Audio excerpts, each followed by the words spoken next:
شریفہ، ماسی شریفہ مشہور ہو گئی پورے برطانیہ سے۔ سن 85 میں مری تھی، ہمارے کپڑے دھوتی تھی، تو آ گئی میری بہن کے پاس، کہنے لگی بی بی اے میری نوما میرے نال بڑا لڑدیاں، لڑتی خود تھی، تو میں نے کوئی تویز دے اس ساریاں میری نوکر بن جاؤں۔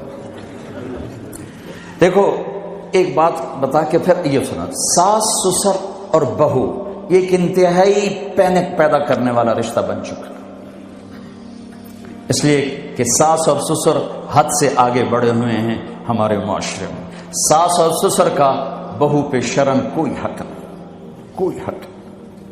وہ پہلے سے ذہن بنا کے بیٹھے ہوتے ہیں پتر دی شادی کرنی، سانو کو روٹی تو کھواوے، چاہ تو پیواوے، میرے ذمہ ہے میں اپنی ماں کے لیے چائے روٹی کا انتظام کروں، میری بیوی کے ذمہ نہیں ہے کہ ان کے لیے کچھ انتظام، اگر وہ کرے گی تو اس کی نیکی ہے، احسان ہے، نہیں کرے گی تو مجرم نہیں۔ ساس سسر کیسے حق ادا کرتے ہیں؟ میرے نبی بھی سسر ہیں۔ آپ حضرت فاطمہ کے گھر گئے تو وہ پریشان بیٹھی، آپ نے کہا فاطمہ کیا ہوا؟ کہ میری علی کی لڑائی ہو۔ اب جب لڑائی ہوتی ہے تو بچی کے ماں باپ بچی کے ساتھ، لڑکے کے ماں باپ لڑکے کے ساتھ، اور دونوں طرف سے گالم گلوچ، پھر مقدمے، پھر طلاقیں۔ آپ باہر نکلے، علی کدھر ہے؟ کہ باہر نکل گئے۔ آپ نکلے تو مسجد میں سوئے ہوئے تھے، آپ نے ان کو اٹھایا، قم یا ابا تراب۔ یہاں ابو تراب کا آپ کو ٹائٹل ملا۔ حضرت علی فرماتے تھے کل کائنات کے ملنے سے مجھے یہ ٹائٹل زیادہ محبوب ہے، کہ چونکہ اس میں اظہار محبت تھا اور اس میں اشارہ تھا کہ میاں بیوی میں لڑائی ہو جاتی ہے، میں تم پہ ناراض نہیں ہوں، اٹھو۔ ابو تراب لے کر آئے اور گھر میں یوں لیٹ گئے، رائٹ علی کو لٹایا، لیفٹ فاطمہ کو لٹایا، حضرت علی کا ہاتھ رکھا اپنی ناف پر، حضرت فاطمہ ہاتھ رکھا حضرت علی پر، پھر اپنا ہاتھ رکھا بیٹی کے ہاتھ پر، پھر فرمایا بولو ہماری صلح ہو گئی۔ تو کہنے لگی ہماری صلح ہو گئی۔ آپ اٹھے بڑے خوش۔ صحابہ نے کہا یا رسول اللہ آج تو بڑے خوش نظر آ رہے ہیں۔ فرمایا علی فاطمہ کی صلح کرا کے آ رہا ہوں۔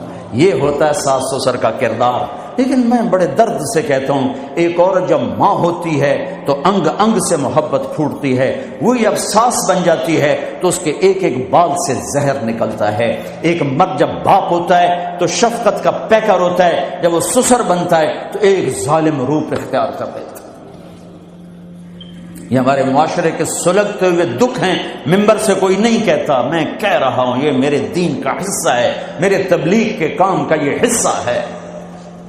جس نے سارے عالم کا درد اٹھایا وہ تو بیویوں کو خوش کر کے گیا، 2 مہینے روٹی نہیں ملی وہ پھر بھی خوش ہیں، اور ہم چلا لگا کے 3 دن لگا کے بیویوں کو کے لیے زندگی حرام کر دیتے، ماں باپ کی زندگی حرام کر دیتے۔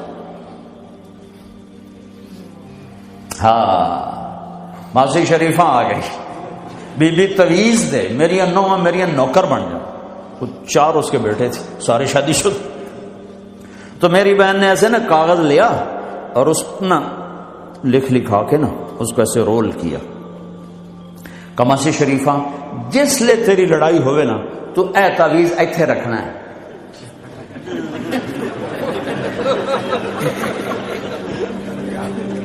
اینو تو ڈگن نہیں دیونا، جے اے ڈگ گیا تو تیری لڑائی نہیں مکتی۔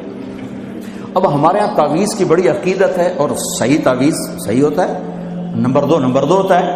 تو جیلی پیر بھی ہیں، جیلی عامل بھی ہیں، سچے پیر بھی ہیں، سچے عامل بھی ہیں۔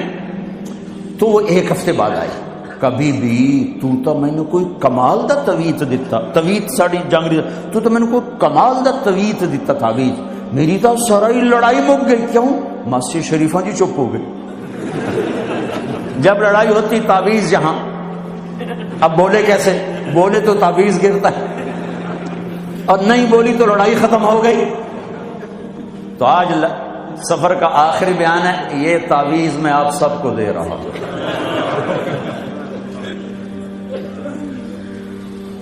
اس کیمرے کے ذریعے سے جو میری آواز جا رہی ان کو بھی یہ تعویذ دے رہا ہوں، جب لڑائی ہو اے یہاں رکھ لینا،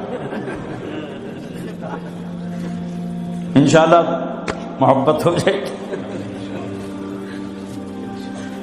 تو میرے بھائیوں لمبی بات ہو گئی، میں آخر میں عرض کرتا ہوں کہ آؤ آج ہم اللہ سے صلح کر کے اٹھیں۔ ماشاءاللہ سب نوجوانوں کی فصل ہے، سب خوبصورت نوجوان بیٹھے ہوئے ہیں.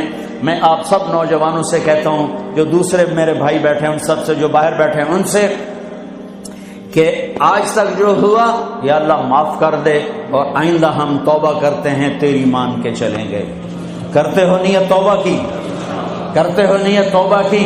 میرے ساتھ کہو یا اللہ میری توبہ، پھر کہو یا اللہ میری توبہ، پھر کہو یا اللہ میری توبہ. اگر یہ سچی ہے تو مبارک ہو، سب گناہ معاف ہو. اور توبہ کی میں تمہیں کیا بتاؤں، اگرچہ بات لمبی ہو رہی ہے، ضروری سمجھ کے بتا رہا ہوں. میرا ایک شاگرد ہے کراچی میں، مولوی امجد، امام مسجد. اس کے پڑوس میں ایک عورت تھی، لڑکیاں سپلائی کرنے کا کام کرتی تھی، یعنی غلیظ ترین کام. اس کے بیٹے سے میرے شاگرد نے دوستی لگائی اور میرے بیان کی کیسٹ دی، بھائی یہ گھر سن لینا. انہیں اس گھر میں لگا کے سننے بیٹھ گیا. اس کی ماں نے چلتے پھرتے کانوں میں آواز پڑی تو آ کے بیٹھ گئی، وہ بھی سننے لگ گئی. چونکہ اس نے پوری نہیں سنی تھی تو کہا دوبارہ سناؤ. سنی، پھر کہا دوبارہ سناؤ، پھر سنی. کہا یہ کس کی ہے؟ انہوں نے کہا مجھے تو نہیں پتا. کس نے دی؟ کہا امام صاحب نے. اس نے بیٹے کا ہاتھ پکڑا، دروازے پر آ گئی. لوگ تراویح پڑھ کے باہر نکل رہے تھے، رمضان. کہا امام صاحب سے ملنا ہے. وہ آ گیا بچہ. یہ ایک تم نے دی ہے؟ جی. کس کی ہے؟ میرے استاد. کیا نام ہے؟ طارق جمیل. اس میں انہوں نے توبہ کی بڑی بات کی ہے. تمہیں تو پتہ ہے میرا دھندا کیا ہے، میری توبہ قبول ہو سکتی؟ کہاں بیبی کیوں نہیں ہو سکتی، تم توبہ کرو قبول ہے. کہا اچھا پھر میری توبہ. ساری زندگی اس نے کام کیا ہے، زبان پہ لاتے ہوئے شرم آتی. اگلے دن وہ تراویح میں آ گئی نماز پڑھنے عورتوں کے ونگ میں. یا اللہ میری توبہ قبول ہے تو مجھے اٹھا لے. دعا کی. اگلے دن یا اللہ میری توبہ قبول ہے تو مجھے اٹھا لے. 29ویں روزے سجدے کی حالت میں جان نکل گئی. ساری زندگی اتنا گندا کام کیا اور موت رابعہ بصری جیسی لے کر کی. تو بھائی توبہ کر لینا سب نے. ہاں ایک اور بتاؤ، اگر ٹوٹ جائے پریشان نہ ہونا، پھر کر لینا، پھر ٹوٹے پھر کر لینا، پھر ٹوٹے پھر کر لینا. یہ میں کوئی شے نہیں دے رہا توبہ کے توڑنے پر، میں اللہ کی رحمت بتا رہا ہوں کہ شیطان کہتا ہے تیری توبہ کو کوئی فائدہ نہیں، تو کر کے توڑ دے. میں کہتا ہوں اللہ کی قسم فائدہ ہے. تم توڑتے جاؤ، پھر اللہ سے معافی مانگتے جاؤ، وہ جوڑتا جائے گا جوڑتا جائے گا. اگر سچے ہوگے تو ایک دن اللہ تمہیں توبہ پہ پکا کر دے گا. اگر ادھر چلے گئے کیا فائدہ توبہ کا، پکی تو رہتی نہیں، پھر کبھی نہ نکل سکتے.